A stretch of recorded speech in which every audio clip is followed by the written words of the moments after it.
झारखंड में एक और प्रोमिनेंट सिटी है जिसका नाम है धनबाद। धनबाद को कोयलांचल के नाम से भी जाना जाता है क्योंकि यहाँ कोयले की खानें बहुत ज़्यादा हैं और सारा जो धनबाद का बिजनेस है वो कोयले के इर्द गिर्द ही चलता है। तो खैर इसी धनबाद का ये वाक़या है और घटना है 29 सितंबर 2022 की, यानी पिछले साल की, 29 सितंबर 2022 की।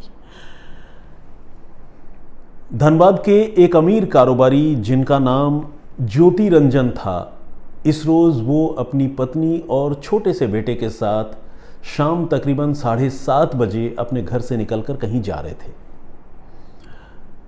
उनकी जो कॉलोनी है उस कॉलोनी का नाम है सनशाइन सिटी और यह sunshine city Rajganj police station की हद में आती है।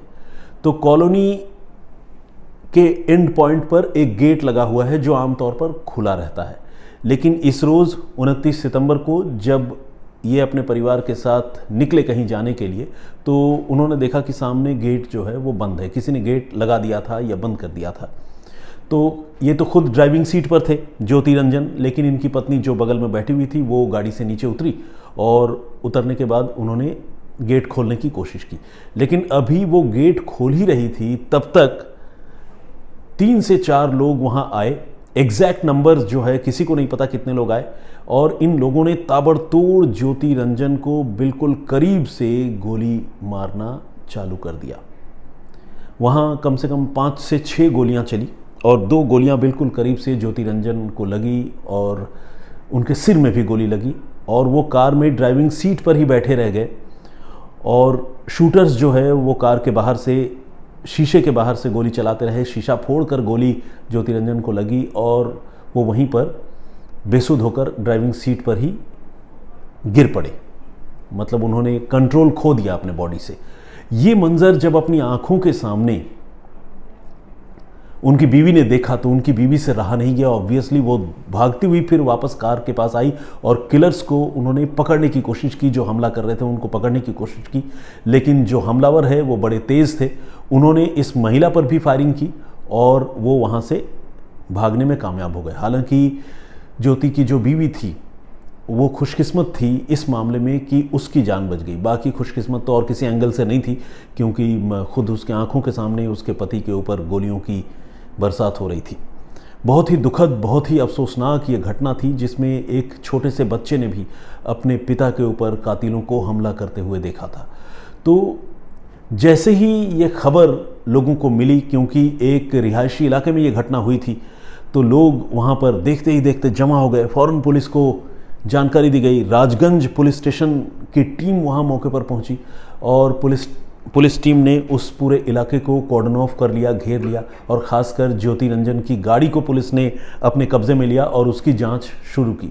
पुलिस ने गाड़ी से कुछ बुलेट के होल्स, माफ़ कीजिएगा, बुलेट के खोल जिसे कहते हैं, खोखा या एम्प्टी कार्टिजेस जिसे कहते हैं, वो बरामद की और इसके साथ पुलिस ने गाड़ी से कुछ बुलेट्स भी बरामद किए जो शायद ज्योति के जिस्म को छेदती हुई बाहर निकल गई थी या फिर हो सकता है कि एग्जैक्ट टारगेट को हिट न करके कुछ गोलियां अगल बगल जो चली थी वो गोलियां वहां से पुलिस ने बरामद की। कुछ खोल बरामद किए, एक मैगज़ीन पुलिस को वहां से मिली और ये सारी चीज़ें पुलिस ने वहां रिकवर की और इसके साथ ही पुलिस ने इस मामले की जांच शुरू की। और इधर मौके पर जब ज्योति रंजन को गोली लगी तो उनकी बीवी जो उन्हें बचाने की कोशिश कर रही थी और खुद बाल बाल बची थी, उन्होंने फ़ोन किया अपने घर में और ख़ासकर अपने देवर को, जो ज्योति रंजन का छोटा भाई था सौरभ शर्मा, सौरभ को फ़ोन किया और कहा कि फ़ौरन यहाँ चले आओ, देखो गज़ब हो गया, अनहोनी हो गई, तुम्हारे बड़े भाई को किसी ने गोली मार दी। सौरभ भी वहाँ भागा पहुँचा और पहुँचकर उसने जब यह हालत देखी तो वो बुरी तरह घबरा गया। उसने किसी तरह ज्योति को जो है गाड़ी में ही लिटाया बगल की सीट पर और ड्राइव करके खुद धनबाद के ही सरकारी अस्पताल में लेकर गया। लेकिन इतनी कोशिश, इतने जतन और इतनी तकलीफ़ों के बावजूद ज्योति रंजन की जान नहीं बचाई जा सकी। अस्पताल के डॉक्टरों ने उन्हें मृत करार दिया, बताया ब्रॉट डेड। यहाँ लाए जाने से पहले ही ज्योति रंजन की मौत हो चुकी थी। ऐसे भी जिस इंसान को पॉइंट ब्लैंक रेंज से गोली मारी जाए और गोली सिर में भी लगे, उस आदमी के बचने की उम्मीद नहीं के बराबर होती है। इस मामले में भी ऐसा ही था, लेकिन जाहिर है इंसान कोशिश तो करता ही है और किसी करिश्मे की भी उम्मीद उसे होती है। खैर, जैसा कि मैंने आपको बताया, पुलिस ने मौके पर जाकर सारी चीज़ें बरामद की। पुलिस ने लाश को पोस्टमार्टम के लिए भिजवाया और ये शाम 7 साढ़े 7 बजे की घटना थी। अगले रोज़ सुबह पोस्टमार्टम के बाद वो डेड बॉडी जो है घर वालों के हवाले कर दी गई और इस बीच जो है अंतिम संस्कार की तैयारियां होने लगी। उधर पुलिस को इस मामले की तह तक पहुंचना था। जिस तरह से पिन पॉइंट तरीके से ज्योति रंजन को टारगेट करके शूटर्स ने गोली चलाई थी, वो देखकर ये लग रहा था कि इस कत्ल के पीछे, इस मामले के पीछे कोई एनिमिटी यानी रंजिश या दुश्मनी जैसी बात ज़रूर है। अदरवाइज़ इस तरह से अचानक रोक कर गोली मारना, ये जो है वो जिसे कहते हैं कि अजीब सी बात है। ऐसा होता नहीं है आमतौर पर। ऐसा तभी होता है जब दुश्मनी वाली बात होती है। रॉबरी में या किसी और मामले में इस तरह से किसी को टारगेट नहीं किया जाता। पुलिस ने यह भी देखा ध्यान से कि उस कॉलोनी का गेट आमतौर पर जो है वो खुला ही रहता था, लेकिन जब घटना हुई उस दिन वो गेट कॉलोनी का बंद था और उसी गेट को खोलने के चक्कर में जब गाड़ी वहाँ रुकी तब हमला किया गया। तो जो किलर्स थे, जो अटैकर्स थे, वो उस इलाके से वाकिफ़ थे और उन्हें इस बात की खूब जानकारी थी कि अगर इस गेट को बंद कर देंगे तो जैसे ही ज्योति रंजन अपने घर वालों के साथ यहाँ से निकलेगा तो उसे गेट खोलने के लिए रुकना पड़ेगा। तो ये पूरी तैयारी थी जो गहरी साजिश की तरफ इशारा कर रही थी। पुलिस इस मामले की जांच कर रही थी और उसके माइंड में दुश्मनी वाला एंगल ही था। लेकिन वो दुश्मन कौन हो सकता है? क्या परिवार का कोई आदमी, क्या कोई फैमिली फ्रेंड, या फिर क्या ज्योति रंजन जो कारोबार करता था उसके कारोबार से किसी दूसरे बिजनेसमैन को कोई तकलीफ थी, कोई जिसे बिजनेस राइवलरी कहते हैं, क्या वो बात थी? पुलिस इन सारे एंगल को एक्सप्लोर कर रही थी, उसका पता लगा रही थी। ज्योति रंजन जो है उन्होंने धनबाद में जूस बनाने का कारोबार शुरू किया था और वो एक किराए की ज़मीन पर एक फैक्ट्री लगाकर तरह तरह के फलों के जूस बनाकर बेचा करते थे, जो बहुत ही अच्छे थे और इंडिजीनियस प्रोडक्ट था। मतलब आज के ज़माने में जब इतने बड़े बड़े ब्रांड्स हैं, इंटरनेशनल सॉफ्ट ड्रिंक्स जो है वो हर जगह उनका पेनिट्रेशन है मार्केट में, वहाँ पर कोई इस तरह का कारोबार कर रहा हो तो ज्योति रंजन का बिज़नेस जो है काफ़ी फला फूला और ये कारोबार में उनकी मेहनत का ही नतीजा था कि अब ज्योति रंजन ने अपने एक ज़मीन ले ली थी और वहाँ पर अपनी फैक्ट्री लगाने जा रहे थे और घर के बाकी लोग भी जो है ज्योति रंजन से इस बिज़नेस में अटैच्ड थे, चाहे वो खुद उनका भाई सौरभ शर्मा हो या दूसरे लोग हों। और इस तरह से वो अपने परिवार को और बाकी सारे नाते रिश्तेदारों को लेकर आगे बढ़ रहे थे। तो ज्योति रंजन की छवि न सिर्फ अपने परिवार में बल्कि मोहल्ले में, आसपास के इलाकों में काफ़ी अच्छी थी और लोग उन्हें काफ़ी पसंद भी करते थे। लेकिन इस तरह के एक बेदाग शख्सियत को जो इतनी मेहनत से अपने पैरों पर खड़ा हुआ और जो कुछ बड़ा कर रहा था, उसकी जान किसने ली, ये बहुत बड़ा सवाल था। धनबाद पुलिस इस मामले की जांच लगातार कर रही थी और इस तफ्तीश को आगे बढ़ाते बढ़ाते पुलिस को कुछ लीड या कुछ क्लू भी मिले। लेकिन पुलिस जो है इन क्लूज़ या इन सुरागों के सहारे जो भी कातिल है उसे पकड़ने से पहले पूरी तरह कंफर्म हो जाना चाहती थी कि वो कहीं गलत आदमी पर हाथ न डाल दे।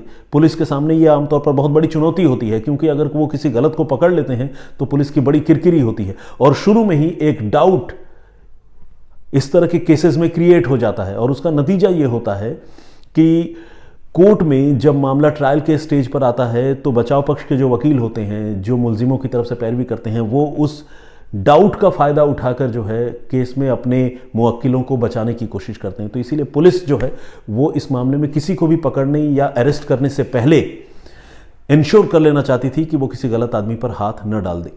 और आपको जानकर हैरानी होगी कि अगले दिन यानी 30 सितंबर को जब ज्योति रंजन का शमशान घाट में अंतिम संस्कार हो रहा था, घर के सारे लोग, नाते रिश्तेदार मौजूद थे, रोने बिलखने का सिलसिला चल रहा था, उसी बीच धनबाद की पुलिस शमशान घाट पहुंची और उन्होंने वहां से शमशान घाट से 2 लोगों को पकड़ लिया।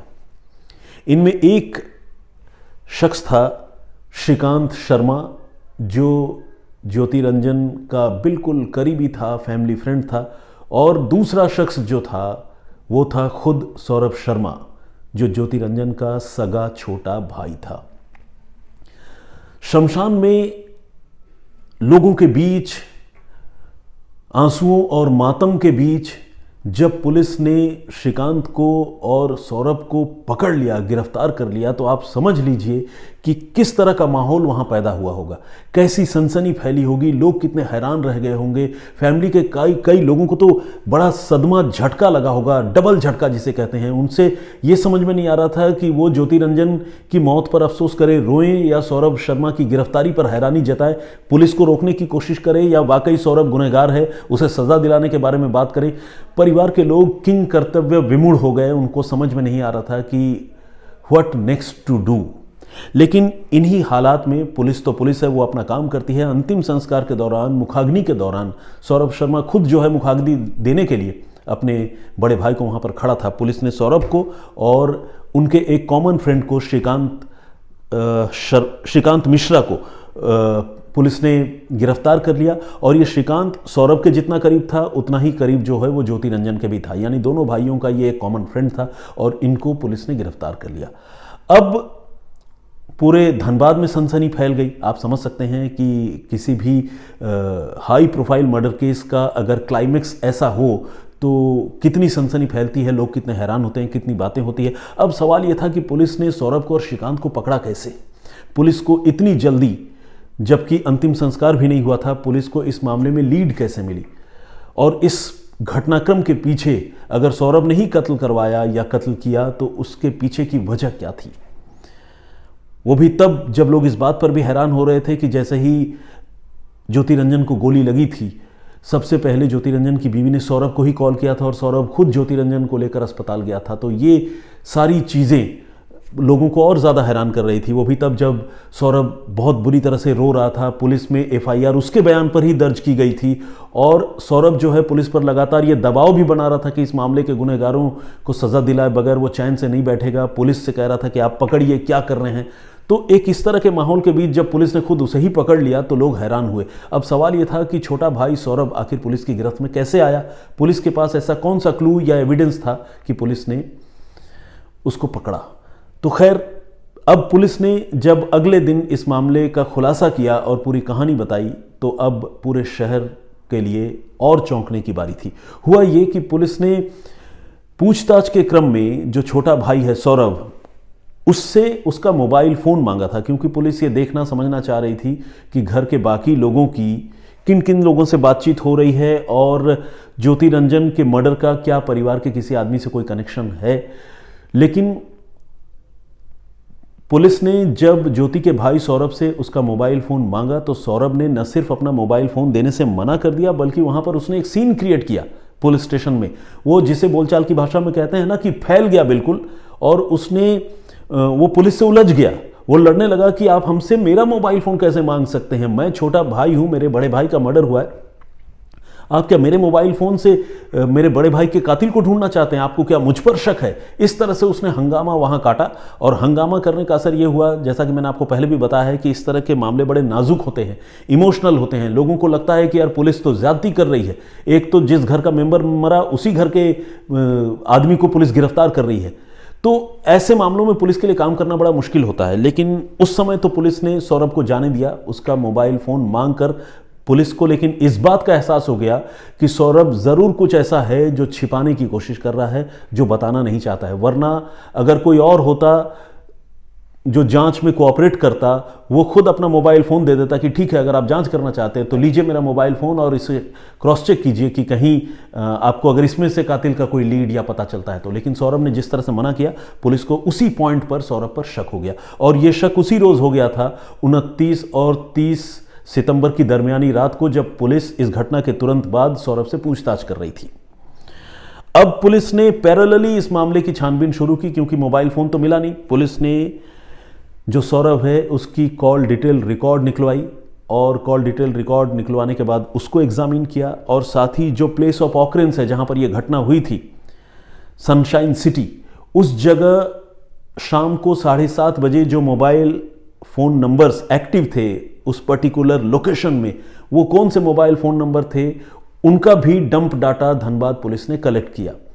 अब जब सीडीआर यानी कॉल डिटेल रिकॉर्ड सौरभ के मोबाइल फ़ोन का पुलिस ने निकलवाया, तो पुलिस ने देखा कि सौरभ लगातार जो है वो श्रीकांत मिश्रा से बातचीत कर रहा है, और ये हत्या से पहले, हत्या के बाद, पिछले कुछ दिनों से लगातार वो श्रीकांत से बातें कर रहा है। और जब श्रीकांत के मोबाइल फ़ोन की जानकारी पुलिस ने निकलवाई तो पुलिस ने ये नोटिस किया कि श्रीकांत 2-3 ऐसे लोगों से लगातार बात कर रहा है जिन लोगों के टच में वो अब से कुछ दिन पहले नहीं थे। कहने का मतलब ये कि हफ्ते 10 दिन से या 15 दिन से श्रीकांत कुछ चुनिंदा लोगों से फ़ोन पर बात कर रहा था। उससे पहले ये लोग दूर दूर तक न तो श्रीकांत के टच में थे न सौरभ के टच में थे। ये लोग कौन हो सकते थे? पुलिस के शक की सुई इन लोगों पर गहराने लगी। और जिस तरह से घर वाले, खासकर सौरभ ने विरोध किया था, पुलिस तो शक पहले ही करने लगी थी। अब जब पुलिस ने डंप डाटा निकाला और उन मोबाइल नंबरों की पहचान की तो पुलिस ने यह भी देखा कि मौका वारदात पर जो मोबाइल नंबर उस वक्त देखे गए थे उन्हीं मोबाइल नंबरों से सौरभ के दोस्त श्रीकांत की लगातार बातचीत हो रही थी। कहने का मतलब ये कि जो शूटर्स थे उन शूटर्स के साथ फैमिली फ्रेंड श्रीकांत मिश्रा की, अगर मैंने शर्मा कहा है श्रीकांत के साथ तो प्लीज़ उसको इग्नोर कीजिएगा, मैं बोलते हुए थोड़ा कंफ्यूज हो गया हूं। श्रीकांत मिश्रा ही सरनेम है, फैमिली जो है वो शर्मा है, लेकिन ये जो फैमिली फ्रेंड है वो श्रीकांत मिश्रा है। तो श्रीकांत जो है वो लगातार उन किलर्स से भी बातचीत कर रहा था, ऐसा टेक्निकल एविडेंस जो है वो इंडिकेट कर रहे थे, संकेत दे रहे थे। इसके बाद जब इस तरह के पुख्ता एविडेंस पुलिस को मिले तो पुलिस ने श्रीकांत को भी पकड़ा और सौरभ को भी पकड़ा। और जब पकड़ा और इन सबूतों के साथ पुलिस ने उन दोनों को कन्फ्रंट किया, उनका आमना सामना कराया, तो उनके पास अपना जुर्म कबूलने के सिवाय और कोई चारा नहीं था। उन्होंने माना कि हाँ, उन्होंने ही ज्योति रंजन का कत्ल किया था। सौरभ शर्मा जो खुद सगा छोटा भाई था, उसने अपने बड़े भाई की हत्या कर दी, और ऐसे बड़े भाई की हत्या की जिस बड़े भाई ने न सिर्फ अपने आप को, अपने परिवार को, बल्कि उसको और उसके परिवार को भी संभाला था, उसे भी रोजगार दिया था और समाज में एक इज्जत खुद भी कमाई थी और पूरे परिवार की इज्जत एक उसने बनाई थी, उसकी हत्या कर दी। और इसके पीछे लालच था दौलत का, संपत्ति का। ये जो सौरभ शर्मा था ये ज्योति रंजन की संपत्ति हड़पना चाहता था। उसे लगता था कि सारा कुछ मेरे बड़े भाई ने अरेंज किया है, उसने बनाया, तो सब कुछ का मालिक और वारिस वही है, मैं खाली हाथ हूँ और मेरे परिवार के पास कुछ नहीं है, तो मैं इन चीज़ों को कैसे पाऊँ, ये उसके मन में भावना थी। और वो इसी नफ़रत और जलन में खुद अपने सगे भाई की जान लेना चाहता था। पुलिस ने जब श्रीकांत मिश्रा से पूछताछ की तो श्रीकांत ने ये बताया कि सौरभ ने कई महीनों से सौरभ उसे अपने बड़े भाई ज्योति रंजन के कत्ल के लिए उकसा रहा था और कह रहा था कि कुछ अरेंजमेंट कराओ, लेकिन जो श्रीकांत मिश्रा है वो इस चीज़ को टाल रहा था क्योंकि वो ज्योति का भी दोस्त था और उसे लग रहा था कि परिवार के अंदर अगर इस तरह से कोई बात होती है तो वो अच्छी बात नहीं है। लेकिन जब सौरभ ने बहुत ज़्यादा जोर दिया और श्रीकांत को लालच दिया तो श्रीकांत जो है इस लालच और दबाव के आगे उसने घुटने टेक दिए और उसी ने उन किलर्स और शूटर्स का इंतज़ाम किया। ये जो शूटर्स थे मैं उनके नाम आपको बताना चाहता हूँ। ये 3 लड़के थे, सोनू, राहुल और चंदन। इन तीनों का ताल्लुक बिहार के आरा से है, भोजपुर से, और ये हत्या से पहले भोजपुर से धनबाद पहुँचे थे। और धनबाद में एक होटल शीला है जिसमें कमरा नंबर 102 सौरभ ने और श्रीकांत ने मिलकर बुक करवाया था और इन शूटर्स को उस होटल में ठहरवाया था। ये शूटर वहाँ उस होटल में आए, ठहरे, उन्होंने रेकी की। रेकी करने के बाद उन्होंने गेट बंद किया, मर्डर किया और उसके बाद रात को फिर उस होटल में गए और उस होटल में जाने के बाद रात को ही उन्होंने होटल का कमरा छोड़ दिया और इसके बाद वो तीनों वहाँ से फरार हो गए।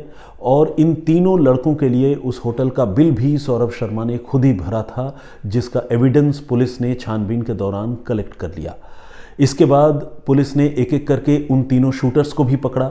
ये शूटर्स उस घटना को अंजाम देने के बाद इनमें सोनू जो है वो बाइक से ही धनबाद से आरा चला गया, वो बाइक से ही आया था, जबकि राहुल और चंदन नाम के जो 2 और शूटर थे और मर्डर करने के लिए आए थे, ये दोनों धनबाद रेलवे स्टेशन से ट्रेन में बैठकर आरा पहुंचे अपने घर। लेकिन उन्हें नहीं पता था कि पुलिस जांच करते हुए इतनी जल्द उन तक पहुंच जाएगी।